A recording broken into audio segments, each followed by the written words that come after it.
கமலஹாசனுக்கு எவ்வளவு ஓட்டு வந்துச்சு? என்ன வாக்கு பிலோ சதவீதம் வந்துச்சு? 5%, 3-4%ல சுருங்கி ஏங்க நின்னுட்டாரு. இந்த மாதிரி நீங்க யார் இத்தகைய பிற்போக்கு சிந்தனையை பேசினாலும் இதுதான் மக்கள் மக்களுக்கு வந்து இதெல்லாம் வந்து டயலாக் பேசுறதுக்கு நல்லா இருக்கும். பட் பிராக்டிக்கலா நீங்க போய் எல்லாம் இன்னைக்கே நீங்க தமிழ்நாட்டில் ஒரு போல் நடத்துங்க. சேலம் ஹைவே நிறுத்தினது சரியா தவறான்னு இப்ப கேட்டு பாருங்க.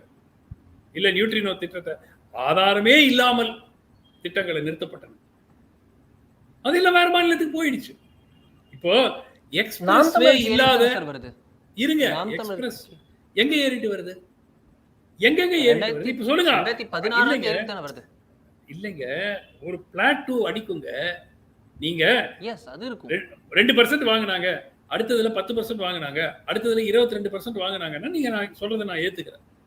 2ல இருந்து 4, 4ல இருந்து 6, 6ல இருந்து 7, 7ல இருந்து 8ங்கிறது வந்து ஒரு பெரிய growth கிடையாது. அது வந்து ஒரு ப்ரொடெஸ்ட் ஓட்.